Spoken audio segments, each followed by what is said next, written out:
do your hair exactly the same, but you just feel like it doesn't look like it normally does? Like, I always wear my hair in a high ponytail, and it usually looks super cute, but today I'm just like, what is this? Anyways, I'm gonna try my intro in Spanish, okay? It's not gonna be perfect, I'll tell you that right now, but we're gonna go for it. So, hola, ¿cómo estamos? Yo quiero todo feliz, bien, and safe. Estás nueva aquí. Mi nombre es Cristina y vivo en México. Y cuando en la línea para trabajar, yo me gusta hacer videos de mi vida de día, todo cosas en la mundo. So, entonces, yo quiero to subscribe y para mi regresares, gracias para regresar. Yo quiero mucho, un chingo. Es todo. What do you think? So, I got a video request, and somebody asked me to do a video about mother and daughter relationships. And I just would like to say real quick, if you guys ever want to see like a really healthy, awesome mother and daughter relationship, you should definitely go check out Tanya Elkins and Savvy Taco. Those are YouTube channels. They are mother and daughter. I mean, Savannah has her own channel, that's the Savvy Taco, and then Tanya has her own channel, that's Tanya Elkins. And I'll link that below if you guys want to go check it out.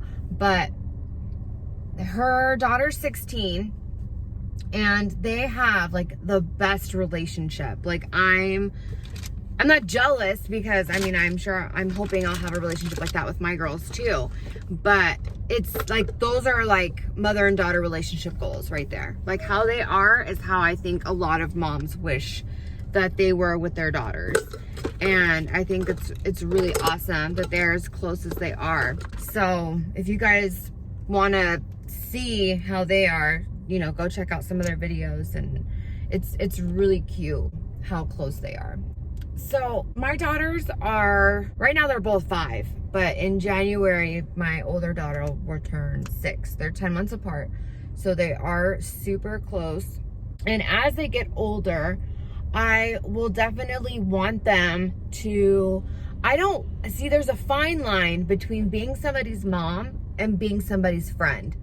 And I know a lot of people will say, you shouldn't be your kids' friends, like you're their parent.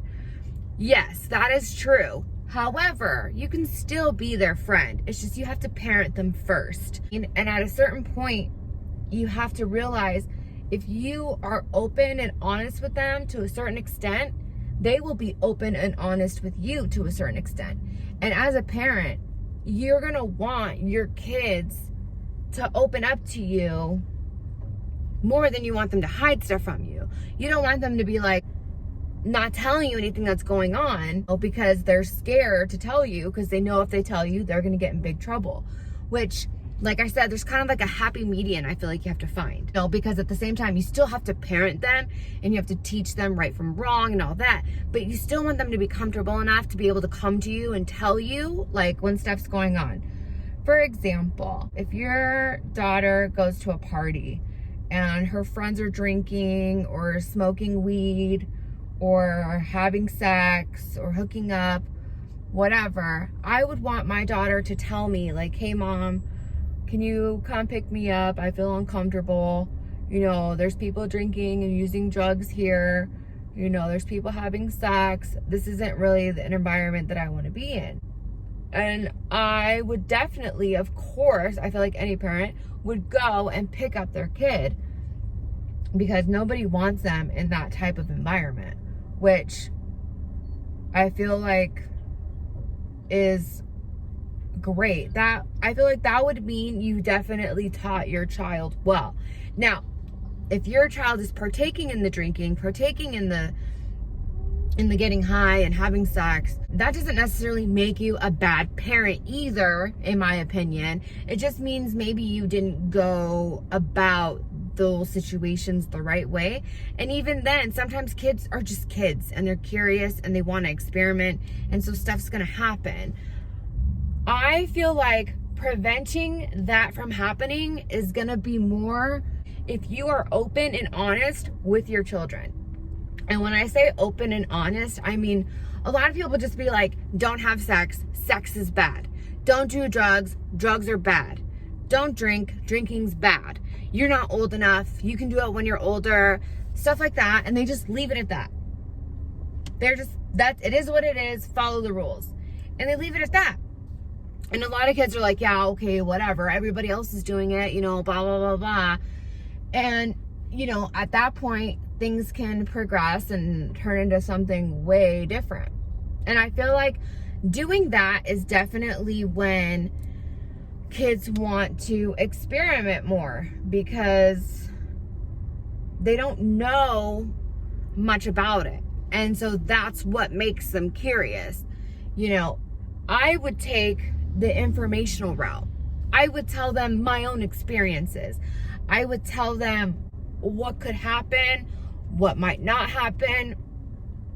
I would really go into explaining the good and bad from what's happening. So you want to, your daughter's telling you, hopefully, that, her friends are starting to have sex. I would maybe tell them about my first time. Hey, sex might not seem like a big deal, and you might want to fit in and make people think that you're having sex. But as you get older, men will actually respect you more if you're still a virgin. The girls that are giving it up now and giving it up easy are going to be just that, easy. They're gonna be the talk of the school. Every guy's gonna think they can get with them, and that's all they're gonna be good for. Guys are gonna think that they're only good for sex. But when a guy really wants to be with you, that's not gonna be the only thing that matters. He's gonna wanna be with you as in a relationship, care for you, maybe fall in love with you, and it will be something more than just a sexcapade, If you give it to them right away because you want to fit in or you want them to like you, chances are that's not going to get them to like you. That's going to get them to just use you as a sex object, because at that age, that's all boys are interested in. Their little peepees are running their mind, and that's all they're looking for.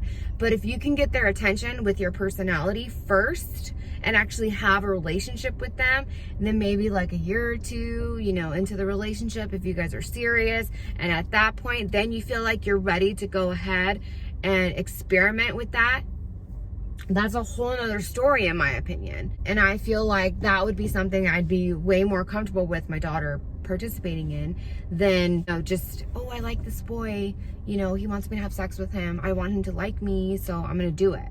You know what I mean? And I feel like explaining that to your daughter would make things way better. Like, my mom and dad, they never taught me stuff like that. My dad always told me guys only want one thing. That was it, which was true, but it was never like, he's gonna think wrong of you if you do this.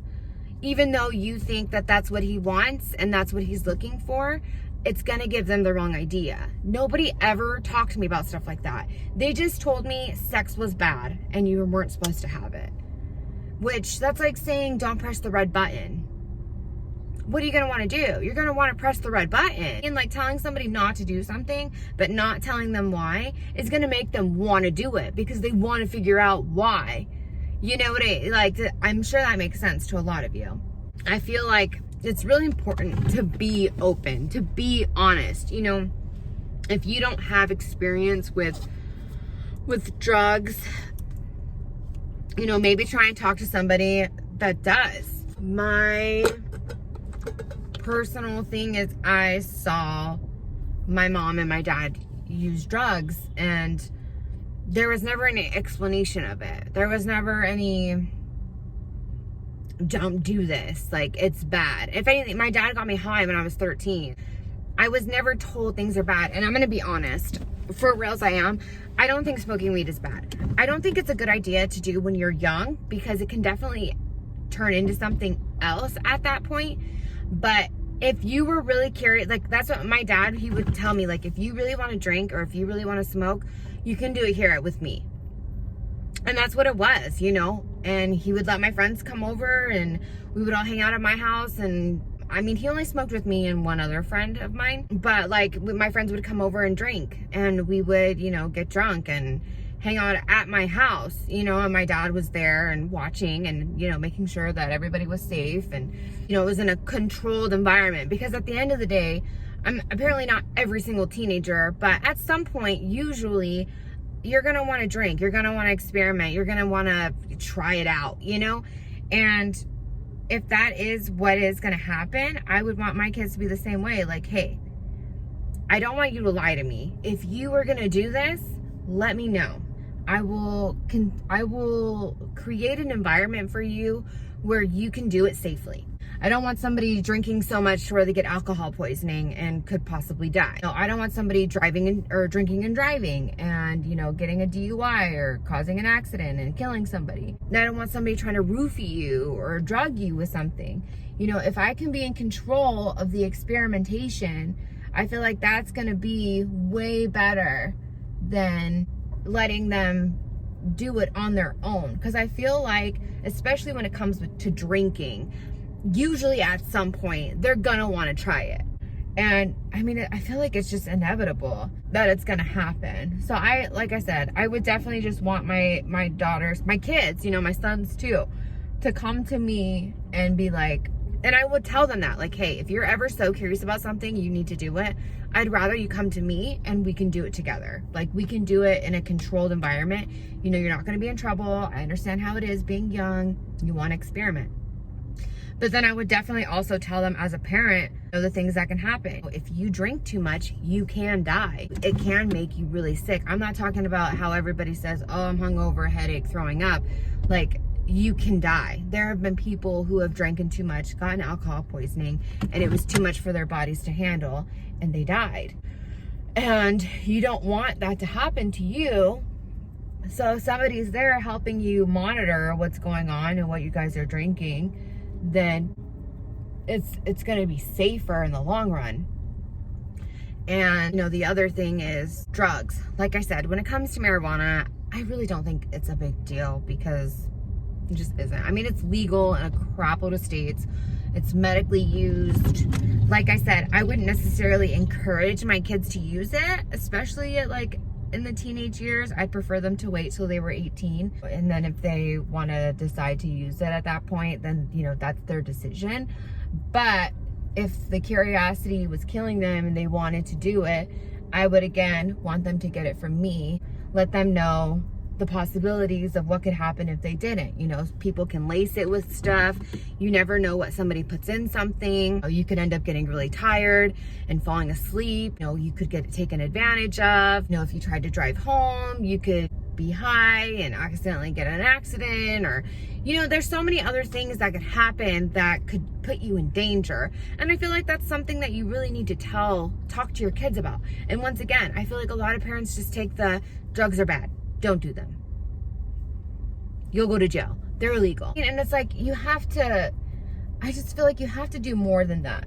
You have to explain more than that. And even though a lot of parents don't think they should have to, you know, my kids should just listen. I mean, I get it, but think about when you were young, when you were that age. Did you listen to your parents? I didn't. I can tell you that right now.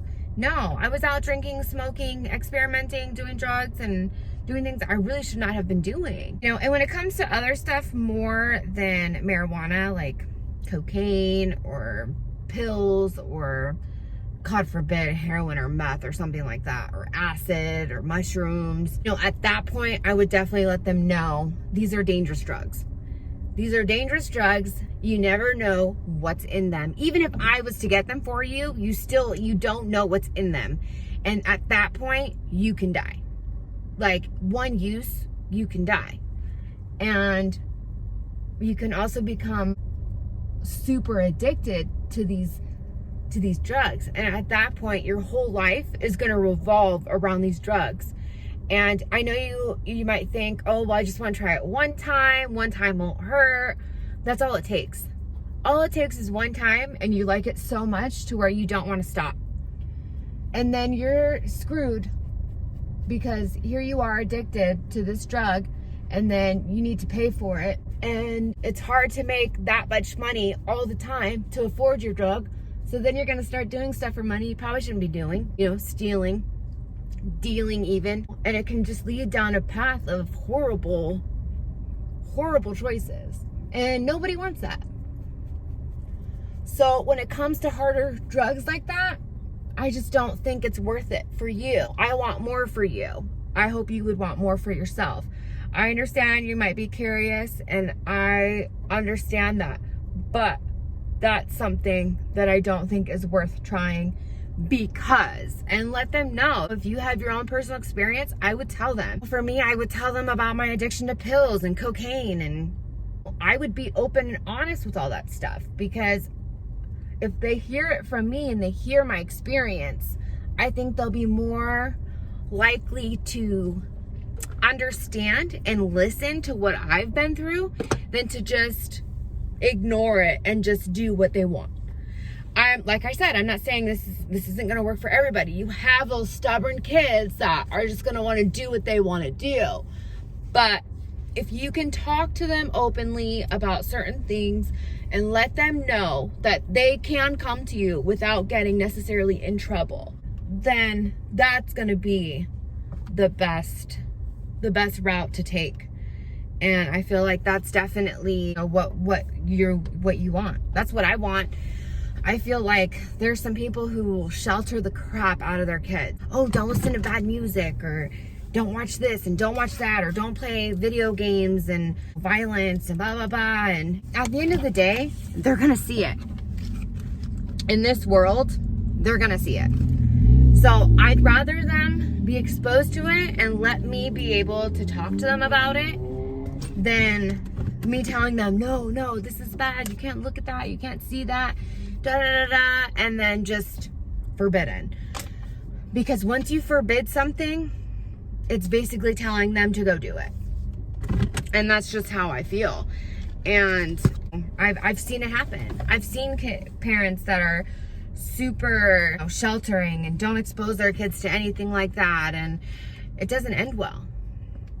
And every time I've seen, it just doesn't end well. I've met a lot of kids and parents that their parents weren't very active in their lives, but because their kids were exposed to so much at a young age, seeing their parents do stuff, it made them not want to go that route, because they saw their parents coming home in the middle of the night drunk, passing out on the couch, and then puking all over the place and feeling like shit the next day, or being drug addicted. And some kids will be curious, well, my mom does it. Why does she want to do this all the time? And so that'll make them want to go do it. Or they'll take the opposite route and be like, I do not want anything to do with that. And so they won't do it. But that's what I'm saying. You can't just show it to them and not say anything. You have to be able to talk about it. And that's what I feel like is going to save you in your relationship with your kids. And with daughters, I think the sex talk is so important. I really do. When you're young like that, sex is something that in school people think is cool. Like, oh, you've had sex? Like, oh, you have sex? Like, what's it like, you hooked up with him, you hooked up with her, and it's this big thing. And so I feel like that's why people are pressured to do it. When in reality, when you get older, it's not cool. And especially doing something under the age of 18. I don't think anybody under the age of 18 is ready for sex. I just don't. I've said in a previous video, making out, kissing, touching, stuff like that, I can understand starting to experiment with, especially like masturbation. And I would definitely be open about masturbation with your kids as well, letting them know it's healthy, it's okay. That's your way of experimenting yourself and knowing what you like and what you want. To never feel ashamed or embarrassed about that. It's something that everybody does, and it's totally normal and totally fine. But just talking to them and letting them know what sex could mean in the future. STDs and emotional attaching and pregnancy, all that kind of stuff. You gotta talk to your kids. You gotta tell them this stuff. Sex ed and what they hear from their friends is not what you want them to rely on. I don't think like that's the route that people should go. So yeah, I think the other issue is like when kids pull away from their parents. You want to give your child the freedom to hang out and have fun with their friends, but still keep them close to where, okay, like maybe Sundays is family day. You guys go shopping, you guys go get coffee, you guys hang out at home, watch a movie, play a board game as a family. Like, you want to still keep them close, but give them freedom to trust them and let them do what they want to do as well. There has to be a certain amount of trust. And if they break that trust, then, you know, you definitely should reprimand them, change something until they can earn that trust back, and then, you know, try it again. If they break that trust again, you gotta, it's a give and take. That's what I'm saying. You want to be their parent first, of course, but that doesn't mean you can't be their friend. And I feel like keeping a friendship with your children while parenting them is gonna be the most beneficial thing for anybody, because we all want our kids to be able to talk to us. And in that way, I feel like they'll be more comfortable coming to you with things that they wouldn't normally come to you with. They would normally hide from you about, and it can save your child's life. I mean, really, that's how I feel. Make sure you're definitely using discipline, but don't go crazy.